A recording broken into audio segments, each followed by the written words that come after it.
I would take a couple of minutes. It's an opportunity for me to introduce the speaker of today's session, Triveni, Dr. Triveni P, Professor from Ramaiah Institute of Management, Bengaluru.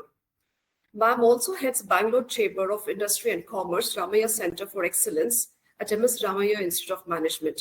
Ma'am has over 2 decades of experience in academia, previously serving as head and finance and BFSI department, where she coordinated departmental activities and introduced a certification course on financial analytics in collaboration with National Stock Exchange.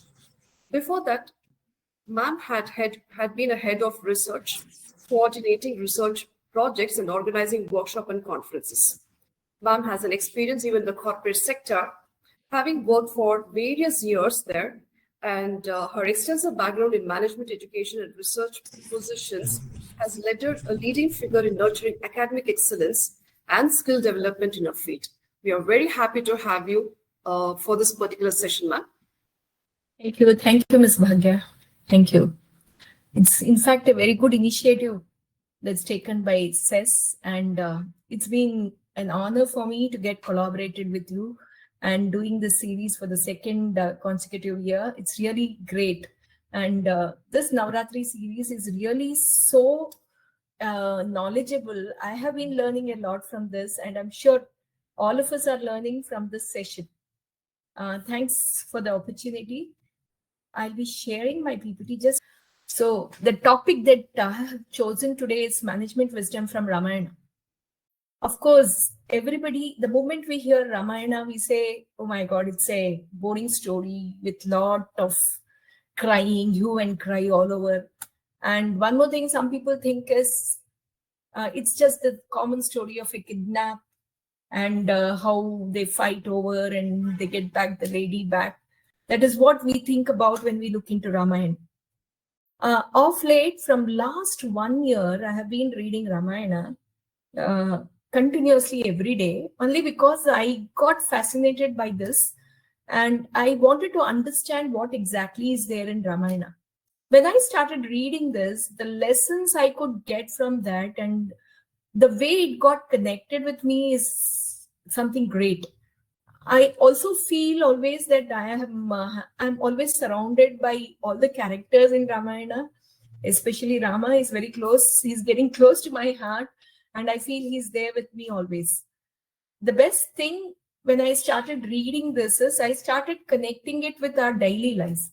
I started relating and saying, oh my God, when Rama himself has gone through so much of difficulties, why are we cribbing over the small things that we are facing in our day-to-day life? I was just thinking about it. And then I started connecting it towards our management concepts, which we are learning. Keeping this in the mind, I started relating to each of the khandas that we have in Ramayana. And I wanted to connect and talk about how this can be connected with our concepts, which we have been teaching for all these years to our students and which we are learning even today. I would like to go ahead with this. All of you are aware, just a brief overview about Ramayana and what is the source of management wisdom that I am going to give from this. Anyway, I'm also a learner. So if there is something which you have as an idea, I'm open for your idea. I welcome it. This is my thought process. This is what I think. From my perspective, I can connect it to the management. That's what I've presented in my presentation today. What is exactly Ramayana all about? Of course, we know it's an ancient Indian epic, which is attributed to sage Valmiki, narrating the life of Lord Rama and about his wife, Rama's wife, and also about Hanuman. All through, these are the 3 characters which we remember. And of course, one other person we can remember is Ravana.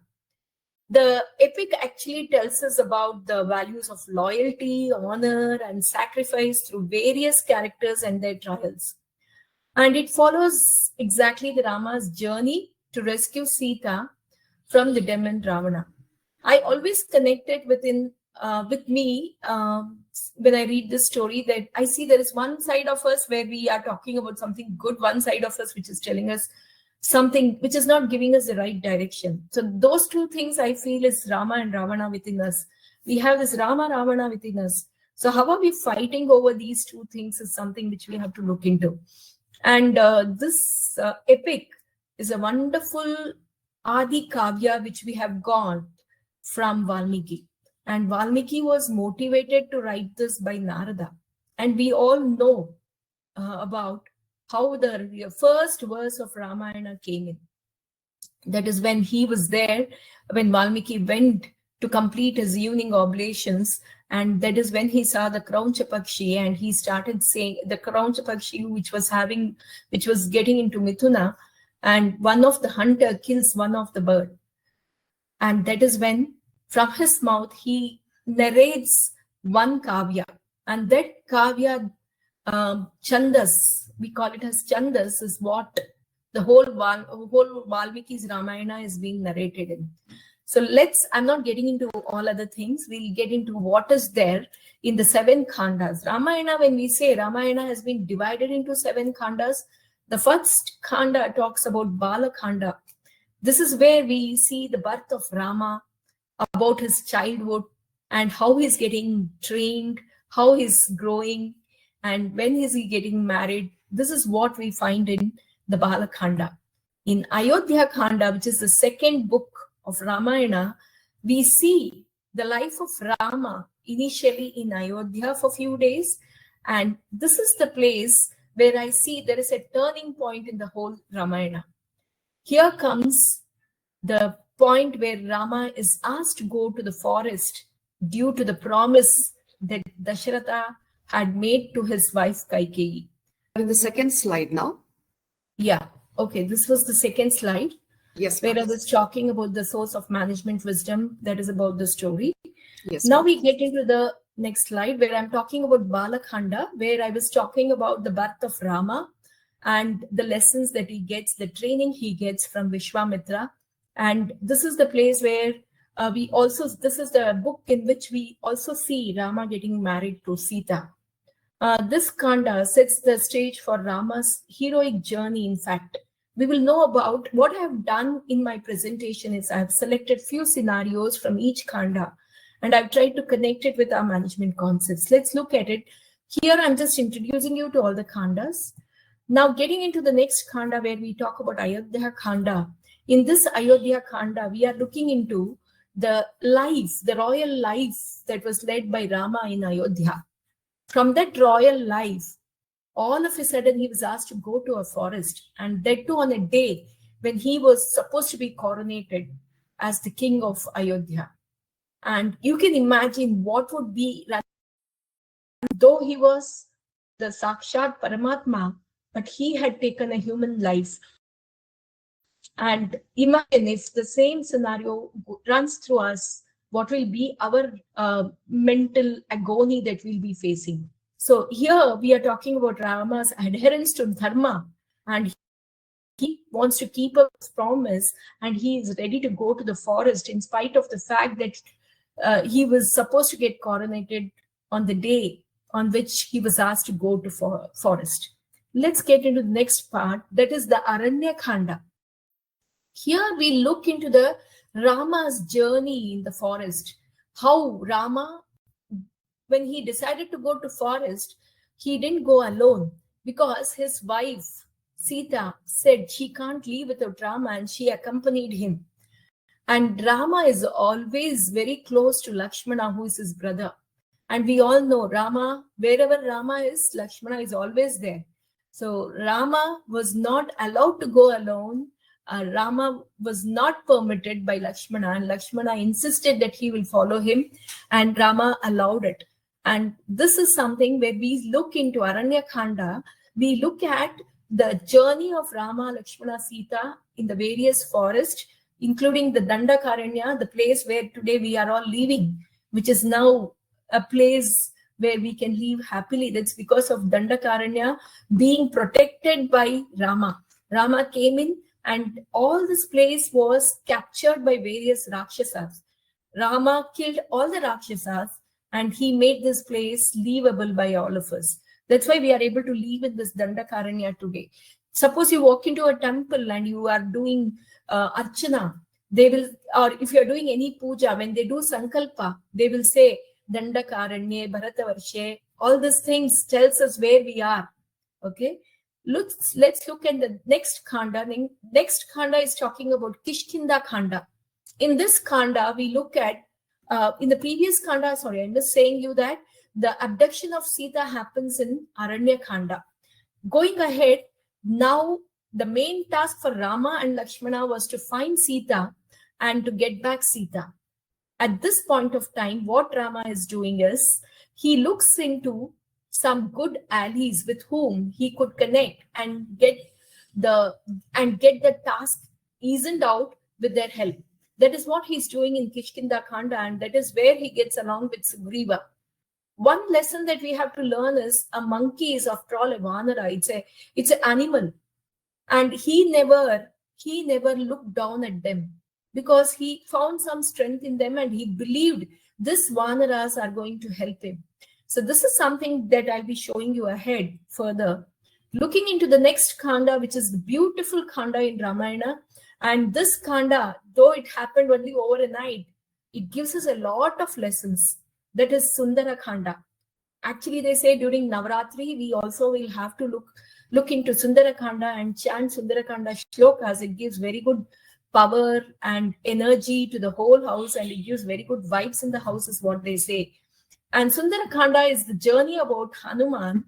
He goes to Lanka for the first time and sees Sita and meets Sita, gets back, looking at the Ravana's full fauji, we can say, the full fauj of Ravana. He looks into that. He comes back with the information to his team.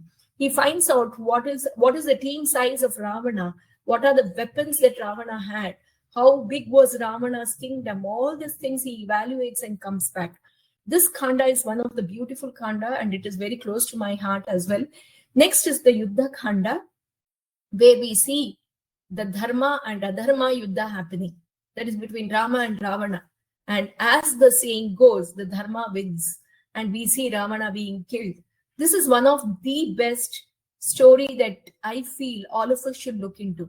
Because when we have options to select, we have choices to make, we have to always select the Dharma-based choice. That is something which all of us will have to learn when we look into this Ramayana. I feel that is one good lesson which I have learned and which I feel everybody should be learning. Uttarakhanda is some people's opinion. In some people's opinion, they say Uttarakhanda was not written by Valmiki and it is an addition later on. Whereas I have read about Uttarakhanda by different people, and what I have learned here is this is where I see Ramarajya. We see Ramarajya and we'll understand to what extent Rama was sincere and dedicated to his people. And he believes in what his people want, and he believes in making them happy in all ways. That is when he is ready to let go his wife. He sends his wife Sita, in spite of she being pregnant, to the forest. This is one of the most crucial point in Ramayana which you have to read. And this is one more turning point in Ramayana where we see Sita is being sent to forest. Together we have 7 khandas, and in the 7 khandas we have understood about Rama's journey, about Rama's birth, Rama's growth, Rama's various phases of life. Let's now connect each of this khanda, get into each of this khanda and try to learn the management lessons that we get to, that we can pick up. Okay, this is what I have perceived. Maybe you can add on some more. Looking into the Balakhanda, there is one instance where Vishwamitra comes in to Ayodhya and requests Dasharatha to send Rama and Lakshmana with him. He says that Vishwamitra says he is willing to conduct one yaga for the betterment of the world, and to protect the yaga, to protect him and the yaga being done successfully, he requests Dasharatha to send Rama and Lakshmana to avoid the disturbances that would be coming by the Rakshasas. When they get to know about this, when Dasharatha gets to know about it, Rama is just 12 years old by that time. And Rama is very small. And Dasharatha says, he actually doesn't agree. He says, I am ready to come in. I would not like to send my son. But Vishwamitra insists that he wants to take Rama and Lakshmana. How I look into this is Rama's profile till the age of 12 is very dull, actually. There is nothing interesting in his profile. Only to boost the profile of Rama, Vishwamitra actually takes him. That's what I feel. Till that time, Rama was just like an ordinary person and there was nothing special about Rama. The moment Vishwamitra takes him out, we get a lot of changes. We get to hear a lot of things happening in Rama's life. We get to see Rama getting a lot of learning. The training he undergoes along with Vishwamitra is tremendous. Because each time he's going with Vishwamitra, each places he goes, he gets to know something and he acquires all the best astras or the weapons that is required for the future. So here what we can understand is Vishwamitra takes Rama and Lakshmana under his wing to train them in the arts of warfare and spiritual knowledge. One more knowledge that Vishwamitra gives Rama here is he teaches him some mantras. By chanting that mantra, Rama would sustain himself to be young always, and he would never, by chanting of that mantra, he would never feel hungry. And this was very helpful when they get into the forest in the future. In fact, it is a pre-plan. We can look at it as a pre-plan, and the mentorship that Vishwamitra gives him is really too good, because this is a proper training which is given to Rama in spite of Rama being the God himself. How I look at it is, there is a saying which says, whatever we have learned, we have to offer it back to the God. We say Krishnarpanamastu after we do every puja or anything. So it is a way in which Vishwamitra is offering back all his vidya to Rama. So the management lesson that I picked from here, from this instance, is the importance of mentorship and training.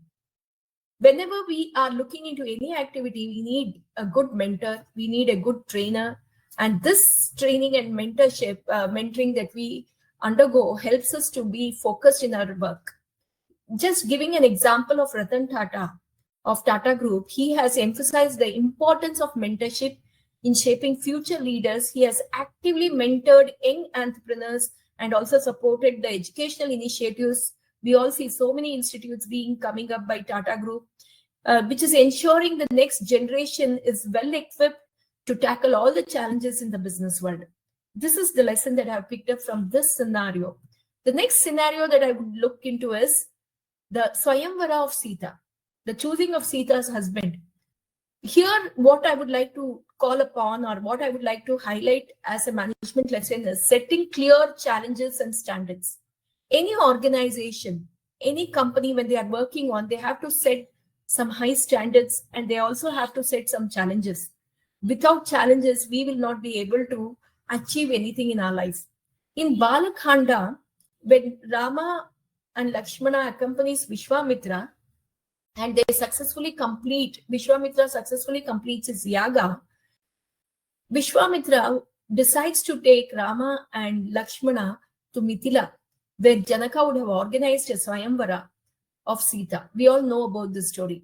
And the Swayamvara would not be an easy task. But Vishwamitra knows that Rama can easily crack that task. The task or the challenge would be the breaking of the bow of Shiva, the Pinaka. So this is something which we have to understand, that in spite of various princes and kings coming in there and trying to break the bow, they could not do that. But Rama, with his strength and determination, succeeds, demonstrating both capability and dedication. So Rama was always dedicated towards his vidya. He was focusing, and he always worked towards his objectives very clearly. So this is something which I would like to highlight in this. Setting clear challenges and standards is very important for any organization today. Looking into the Indian startup ecosystem, Narayan Murthy, co-founder of Infosys, he has set high standards for hiring. If you look at it, there is some rigorous hiring processes, which I get to hear when some of my students come back and share with us. And his emphasis on rigorous selection criteria ensures that only the most talented and dedicated individuals join the company, because he wants the best ones to be in his company. And this practice really has helped Infosys maintain its reputation and quality for a longer period. And we can see this, and this is what each of us will have to understand. So if we feel anything, for example, CAT exams, many people say it's very challenging. Yeah, because they want the best of the best in that exams, the best of the best to get into the best management courses. So this is something which I would like to highlight in this scenario. The next scenario as a part of Balakhanda is about the Shabala. Shabala, the great cow of Vasishta, in fact. Initially, Shabala belongs to Vasishta. Vishwamitra, as a king, when he visits Vasishta's ashrama, sees the Shabala, and he then performs penance and gets the Shabala. So what is that we learn from this? Shabala is the divine cow, which is giving all that Vishwamitra wanted for all his yaga, for all his journey, wherever he's going. It is ready. It is a ready assistant available to Vishwamitra. And this Shabala, with her ready assistance, she was ready to adapt and serve her master in any way. So here what we have to understand, the management lesson that I have come across, or that I feel is suitable here, is versatility and responsiveness. If you look at this, when Vishwamitra embarks on a journey with Rama and Lakshmana, he in fact requests Shabala to transport them. Shabala, being a divine creature, had the ability to change her form and adapt to any situation. So she helps them travel faster. She helps them get whatever they want. So that's where we look into the versatility and responsiveness. She responds based on what is required from her master. Looking at one example, I would like to connect with this from our management perspective is Nandan Nilekani, the co-founder of Infosys and former chairman of UIDAI. So we all know about Aadhaar. He demonstrated versatility during the implementation of the Aadhaar project. He faced numerous challenges. A lot of people said this will not work, this cannot be adopted. And he said, yes, it is going to work and we need to have this. His ability to navigate complex situations and adjusting his approach, ensuring to the need of the requirements in the country, really helped us to have this project of Aadhaar roll out successfully. And today, everything, whatever we are doing, we need Aadhaar. So that's something I would like to connect with this versatility and responsiveness.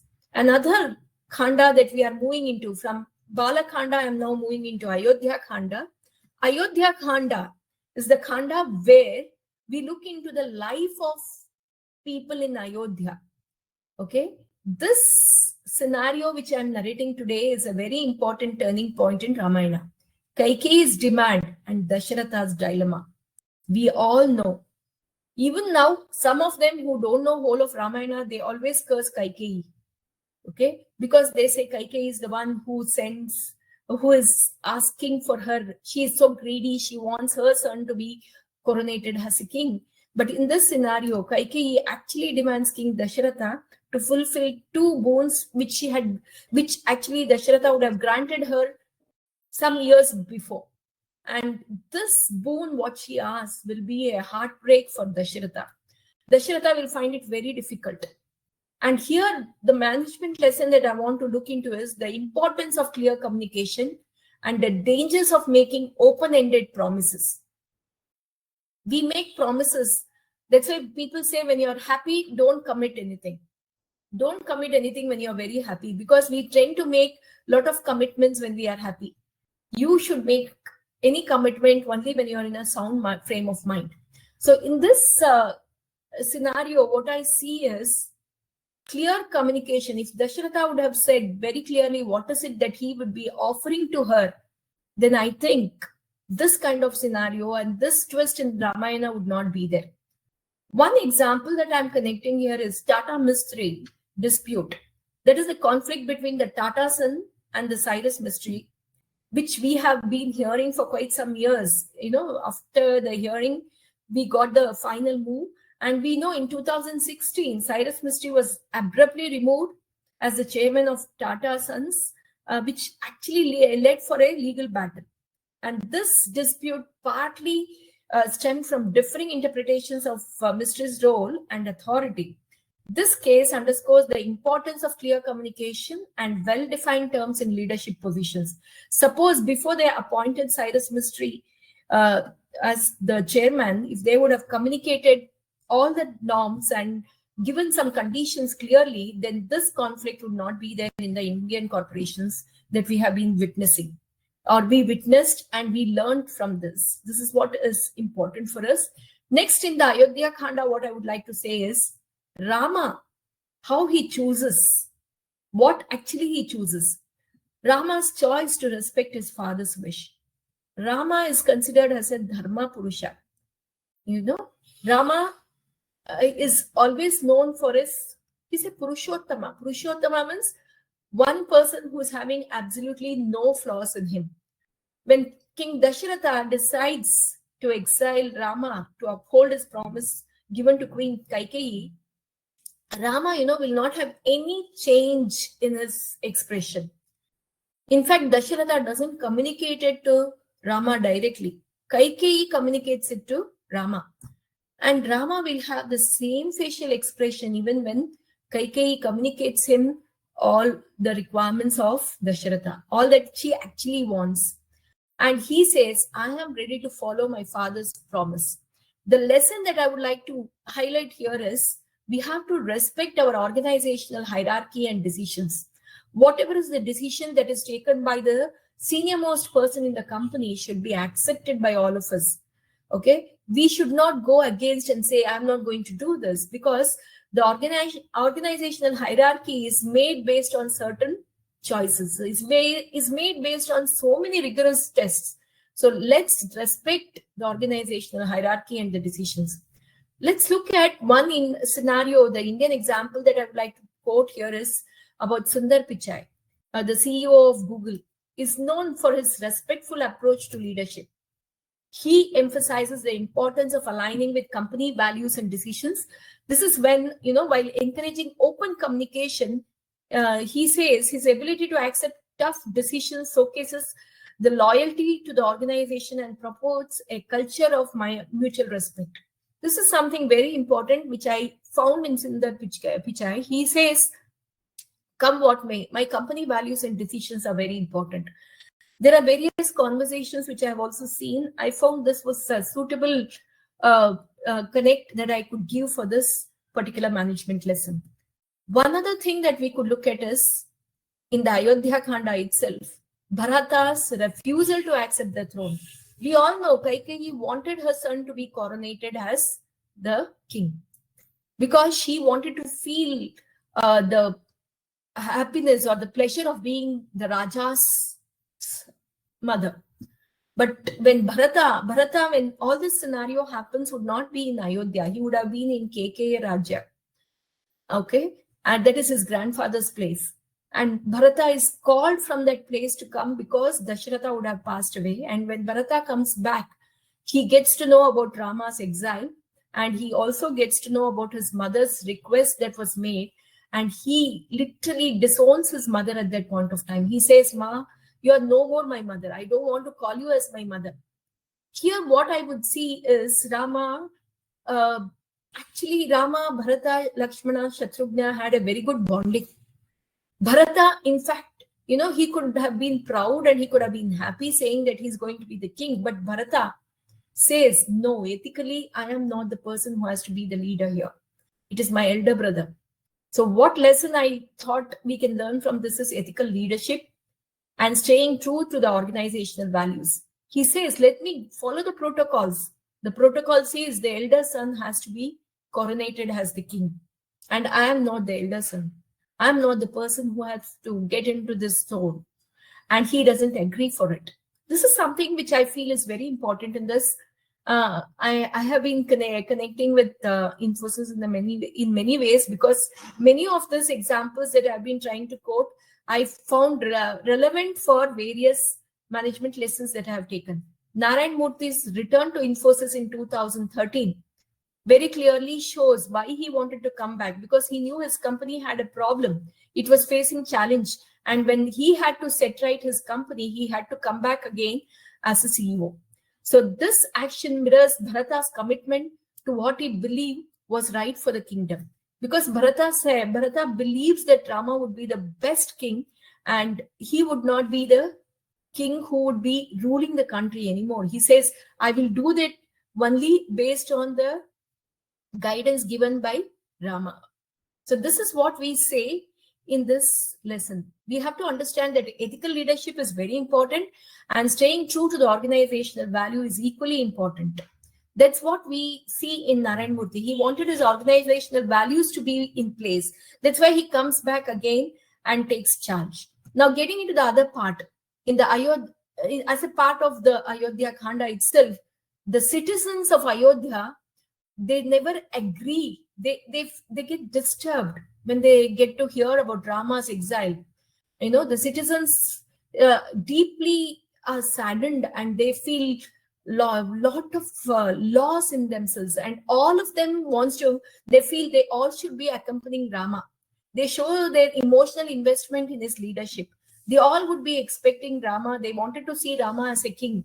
And this sentiment underscores the importance of public opinion and connection between a ruler and his subjects. The whole kingdom, including the children and the old age people, were disturbed. So what here we can understand is understanding the stakeholder sentiment. Every organization should understand all their stakeholders better.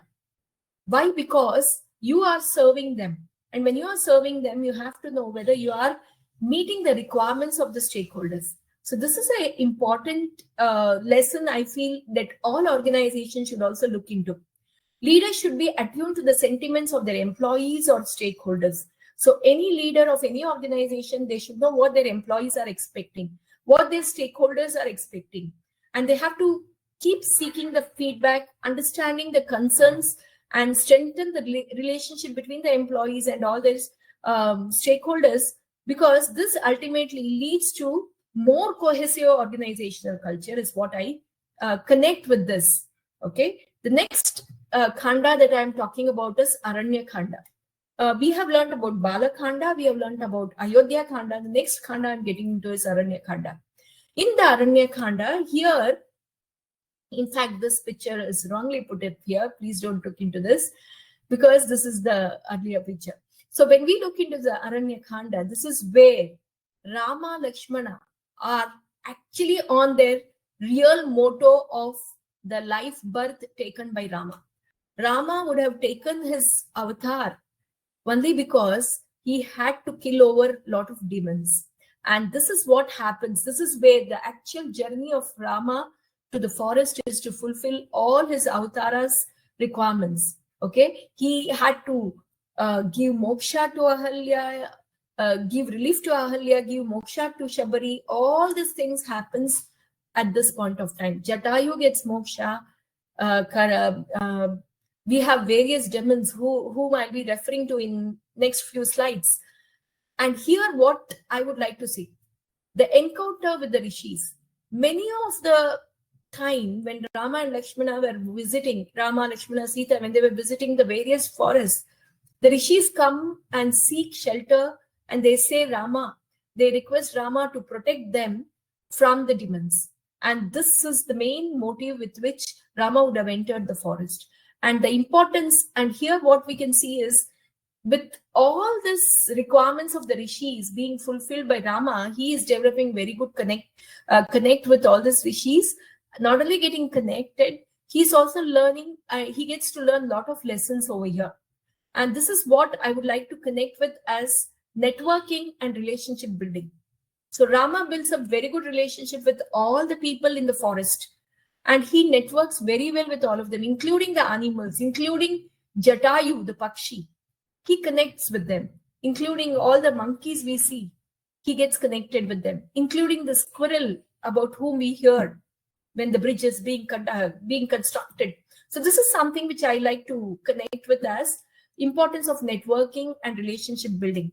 I'm just referring back to Narayan Murthy, sir. So Narayan Murthy, the co-founder of Infosys, he emphasizes the significance of networking.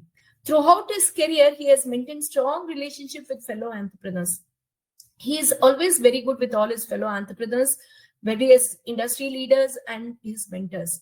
And what he says, by seeking advice and collaborating with others, he actually has been a very good navigator, and he has navigated all the challenges that has been there in his company easily, and he's brought in a lot of innovations as well. And he's established as a global leader as well in IT services. That's what I would like to connect with in this Aranya Khanda. The next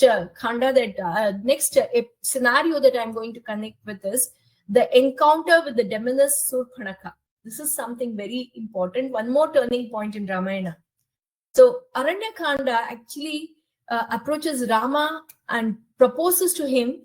In the Aranya Khanda, Surpanaka approaches Rama and she proposes to him. But you know what happened? He rejects her and he will send her towards his brother Lakshmana.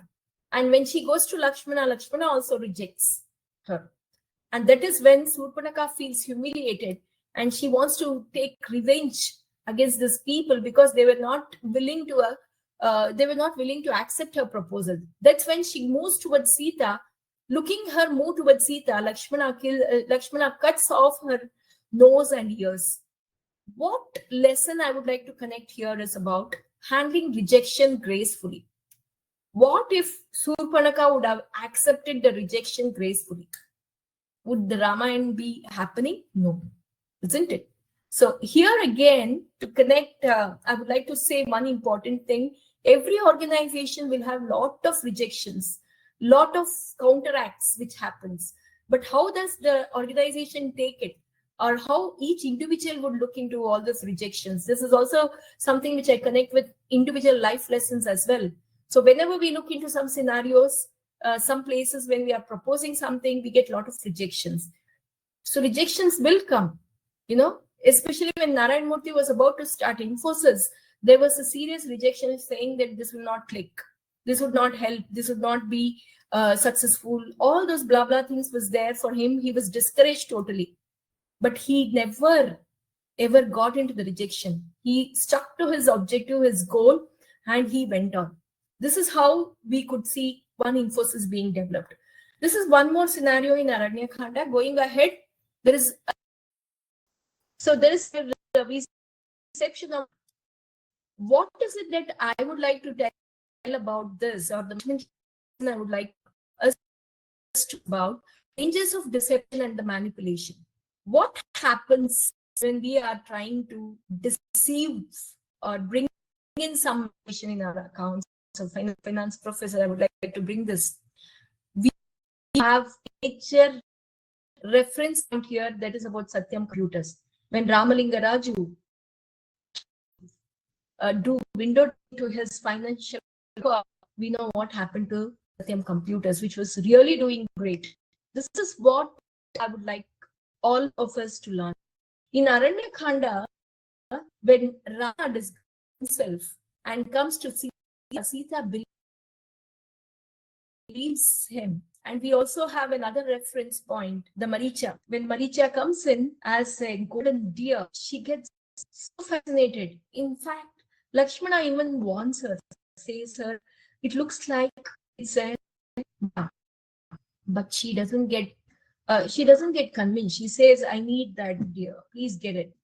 And that is when Rama goes, and we know what happened after that. So this is the case of deception, manipulation. So every organization should look into that and save themselves from all the deceptions and manipulation.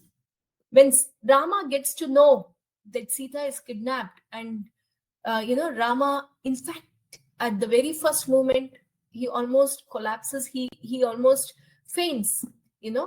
He feels he's not living at all, because he'll be so connected to Sita, because he's in a human form. And in this avatar, whatever he's projecting is, he acts like a normal human being, because there is lesson. Just now, Mr. Vinay was saying, all this Mahabharata was created only because Mahabharata was written to make people understand about dharma. So Ramayana shows how a Maryada Purusha has to stay, how an individual has to live his life. Of course, we can't follow everything that Rama says, but of course, resources lesson I want to look into in this particular scenario. So upon Sita's abduction, Rama is initially devastated, but quickly he shifts into action mode. He rallies his allies. He tries to get connected. He moves around. He gets connected with the allies with whose he would be able to. So Hanuman and the Vanaras, the Sugriva companions with whom he gets into the activity. So he builds a strong relationship here. His focus on collaboration and mobilizing resources is very critical in this quest of rescuing his wife. Okay, so this is something that I would like to highlight here. There's one example that I would like to highlight about is Satya Nadella's leadership during Microsoft transition. When Satya Nadella became the CEO of Microsoft, he faced significant challenges as the company struggled with its identity and market position. He quickly assessed the scenario, rallied his team, and focused on cloud computing as one of the new direction for the company. And by mobilizing resources and fostering collaborations among different teams, Nadella successfully transformed Microsoft in a big way. So this is something which we have to learn. Crisis management and mobilizing resources, how do we do? This lesson is something that we look into from this Aranya Khanda of Ramayana. Next is the Kishkinda Khanda. This Khanda actually talks about various moves that is done, various moves which is focusing towards achieving the objective or the goal. Rama's strategy to defeat Vali. When Sugriva agrees to get along with Rama, Sugriva says there is one condition, that he has to help him in defeating Vali, his brother, because Vali also would have kidnapped Sugriva's wife, Tara. And this is something, both Sugriva and Rama will be in the same scenario. And this particular Khanda talks about the strategic planning and execution. I think I'll move a little faster. So here we see the strategic planning and execution. When the first time Sugriva goes and invites Vali for the yuddha or for the fight, okay, what happens? Rama would not be able to identify Vali and kill him. That's when Rama says, you have to come with a garland. Only then I'll be able to identify Vali and kill him. So this is strategic planning and execution. Similarly, an example I would like to quote here is Infosys, which has successfully expanded its services globally through careful strategic planning. So we know they have offices in various places, and the leader here has positioned themselves as top IT company in the globe. So this is something I would like to connect here. The next scenario is Rama and Sugriva's alliance, the power of strategic alliances, which I already spoke. One scenario which I would like to connect with is Maruti Udyog's partnership with Suzuki Motor.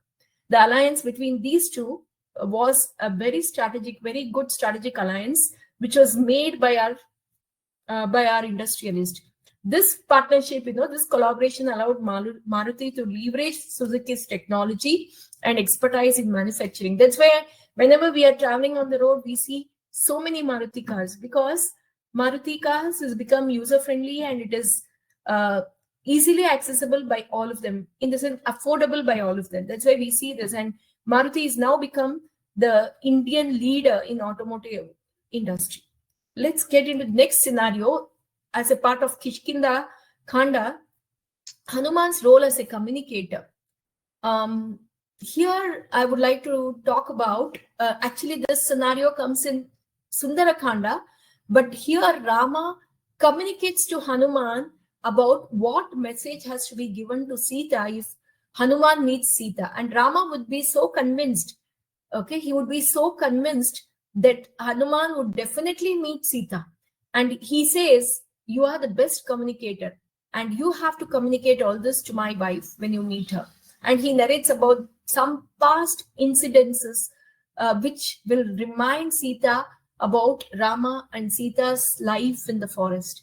And that communication he will pass on to Hanuman. This is the lesson I would like to add here is the importance of communication. One example I would like to quote here is about HDFC Bank's customer communication strategy, which has been very strong. And HDFC Bank emphasizes effective communication with its customers through various channels, including social media and customer service.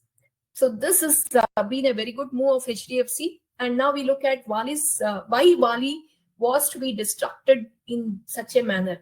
Because Wali misuses his power. The lesson I would like to connect here is accountability and ethical leadership again. If you are not following ethical leadership and if you are not accountable to all your stakeholders, this will be the problem. So Wali was very powerful. Wali was one of the strongest man. Even Ravana was scared of Wali. You know, Wali takes Ravana in his hand and keeps him in his vali, they say, when he goes to perform his oblations, everyday oblations, you know, Ravana would come and stop Wali, and Wali will just take Ravana and keeps him in his vali. This is something which we have to learn. If you are not following ethical leadership, then you will be having destruction. So Narayan Murthy's, I'm quoting Narayan Murthy's references here and there because I could connect with it easily. Ethical leadership at Infosys is one of the example that I would like to highlight over here. Getting into the next part is team dynamics in the Vanara army. You know, the formation, here we talk about teamwork and diversity. The formation of the Vanara army under Sugriva's leadership showcases the dynamics of teamwork. Each member, including Hanuman, Angada, and other players, Nal, Neel, all of them are very crucial. Jambavanta is very crucial. So these people, utilizing their resources, utilizing their services, had to be planned well. Sugriva helps out in this. The example I would like to quote here is TCS. TCS teamwork and diversity in its workforce is something which we have to look at, and it's really helped TCS to be innovative. Come on, volunteers to leap across the ocean. Volunteers, that is after provocation by Jambavanta. What I have to tell about here is taking initiative and risk taking. Many of us, many organizations are ready to take risks, but they are not ready to come out with innovations or are doing this. In every organization, any leader should be willing to take the initiative and should be ready to take the risk. When we have this mindset of the leader, such organization definitely will grow. Narayan Murthy's decision to expand Infosys was a major decision which he took. And this is something I would like to quote here as a reference.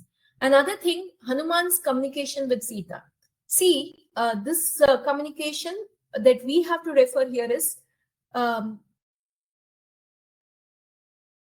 could not just, the moment he sees her, he could not just appear and tell her about what Rama's message is. He had to think twice. He had to think and get into that empathetic position to communicate to her.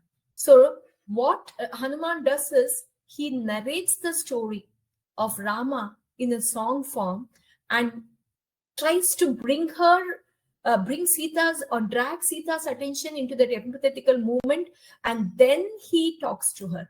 So this empathetic communication that he makes to Sita is a very good lesson that we have to learn. During COVID-19 pandemic, Tata Group communicated transparently with its employees and stakeholders about safety measures, financial stability, and support initiatives. There were many organizations which had problem. Highlight about is Hanuman's strategic planning. After meeting Sita, now Hanuman decides how to assess the Ravana's power or Ravana's strength. Okay, he will strategically plan. He will decide to destruct major portion of Lanka, and Again, here there is Sita's power coming in. Sita prays Agni Deva to help Hanuman not get affected by the fire. That's why Hanuman could easily destruct almost whole of Lanka with the fire. So there again, he strategically plans. In fact, Hanuman was quite capable. He could even confront Ravana, but he says, no, I'm not going to do this. He will only create the fear in the minds of the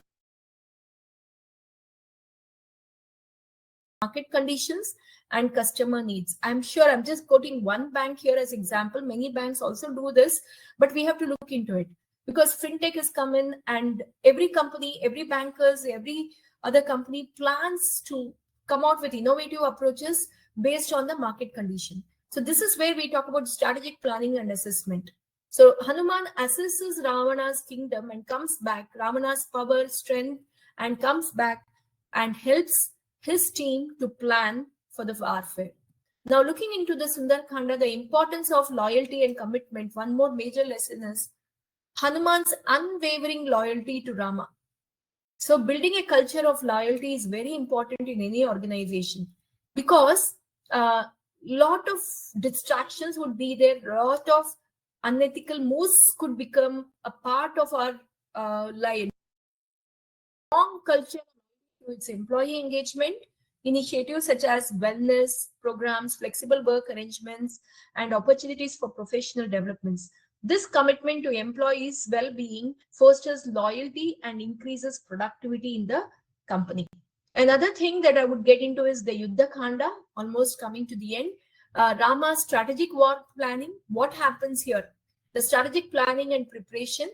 Before engaging in the battle, Rama meticulously strategizes his approach, considering the strengths and weaknesses that is shared by Hanuman. And he then advises Hanuman and Sugriva about what is the move, what are the approaches that they have to take to meet Ravana and his team. This example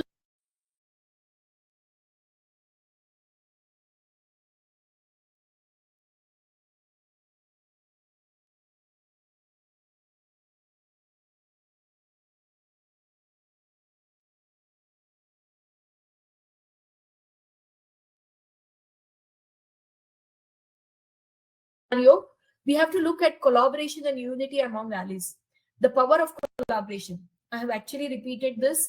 Rama's alliance with Vanaras, along with Sugrivas, that is the Sugriva, Jambavanta being the major people with whom he collaborates. This is to look at the diverse forces which plays a crucial role in the success of mission to defeat Ravana. Because, you know, there is other connecting story because we have to understand that Ravana could not be killed so easily. So this is the move which Rama takes in here. He wants to have some great force which would help him. And that is why he collaborates with Vanaras. Looking at ITC's example,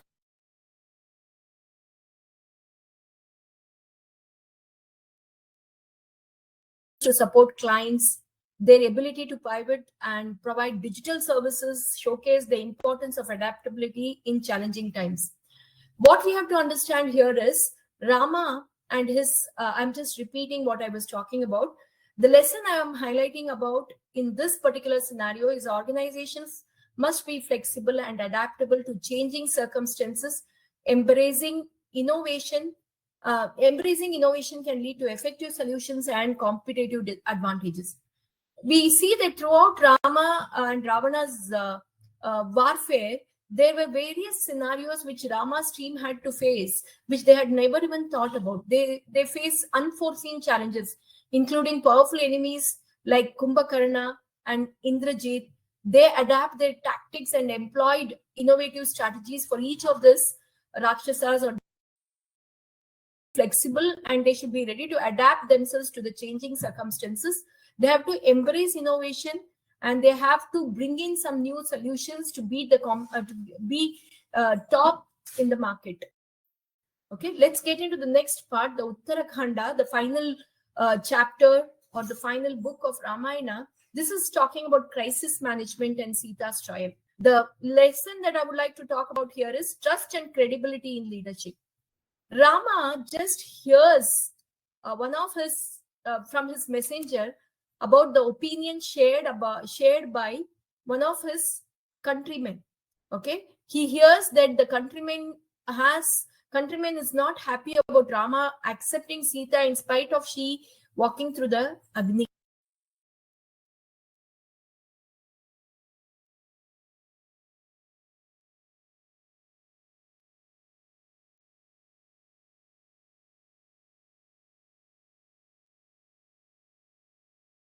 Credibility in leadership. What is the level of trust the people should have in their king? And the credibility in leadership is very important. What other lesson I can talk about, or what reference I can give here, is about HDFC Bank's employee trust initiative. HDFC Bank emphasizes building trust and trust with their employees with transparent policies. I'm just referring to few companies here because I felt these were something which I could refer as a scenario based, and I've given these examples here. In HDFC Bank, they are maintaining transparent policies and open communication. Almost all organizations are doing this, which is supporting the employees to balance their work life in a better way. Now, getting into the next scenario, this is about handling change and anxiety.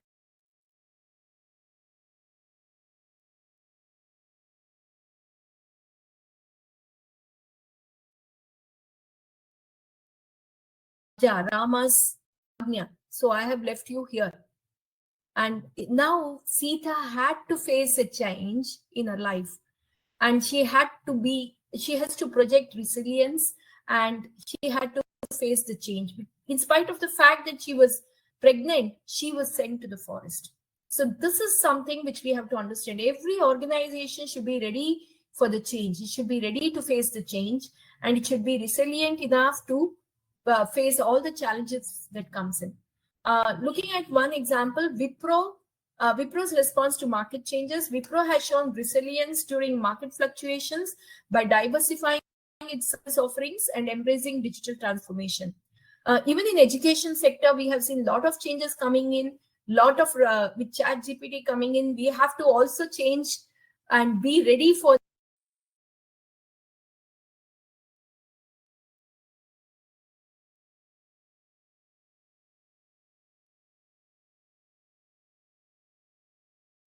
these actions, including the exile of Sita, leads to an eventual realization of the consequences of his decision as a ruler. As a king, he decided. As Rama, as an individual, he was not willing to send Sita. And this introspection highlights the heavy burden of leadership and the importance of accountability. I'm just quoting one example here.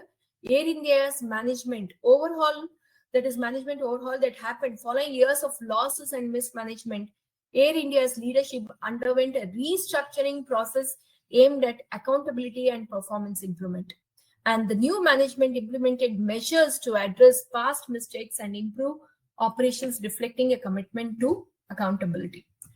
Overall, the main management lessons that I would like to highlight here is about having ethical. They say learning is never ending. It should be there till death. Resilience and strategic thinking, ethical partnership and alliances, crisis management and determination, inspirational leadership and team management is very important in any organization today. So this is what I have from my perspective. I am open for any ideas or any questions that is there. Thank you, ma'am, for such a wonderful session, connecting the scenario and then with an example and connected to organization setup as such. Every time we listen to the stories and we read, there's a new perspective what we get about.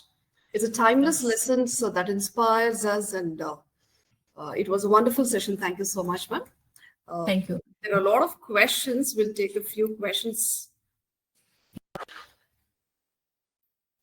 The first question is, I heard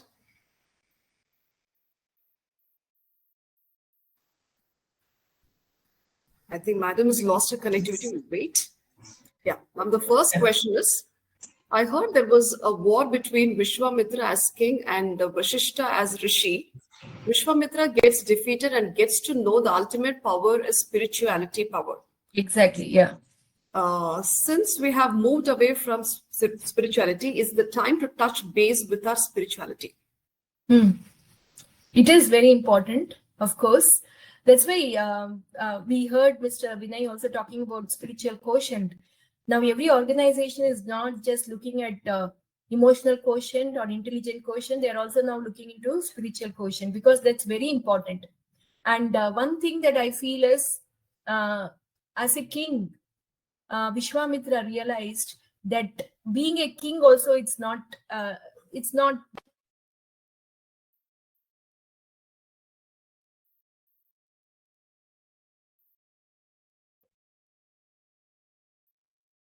strong. He performs very strong penance. He will undergo through various challenges, and we also have heard about Vishwamitra Menaka story. He gets distracted, but again he goes back and he performs his penance. We also know about Vishwa. Of course, spirituality is very important, and that has to be an order of the day today. I think the introduction of Indian knowledge system in all our curriculum now is going to somehow bring in some touch of spirituality in all that we are doing. I feel that. The next question what we have is ISO 9001 2015 emphasizes the criticality of the context of the organization. Okay. Yes. What is the actual question there? Probably it's a statement what has been made regarding the context of the organization, how these values have been. It's a statement. Okay. Let's take the next question. The next question is, can we connect with financial management practices of organization with 7 khandas? Is the next question. Financial management, even I wanted to do it as a finance professor, even I wanted to connect it. I am still thinking about it. I have not got into it in a big way. Of course, what we can connect with is sustainable resource management. Resource management is what I would like to highlight about. Because when Rama goes to the forest, he had to manage his resources with, he had to manage his life with limited resources. Because when he was in the kingdom, he had all the resources. This is something which I would like to highlight about in this. Yeah. Yes, ma'am. These are the questions what we had. Thank you for such a wonderful session, ma'am. It was really nice to have you. Oh, okay. As a resource person, as a speaker for this session. Thank you so much for your gracious presence and the way you put across in a very simple way with a lot of scenarios and how we can connect it to the present management issues were really great, ma'am. Thank you very much, ma'am.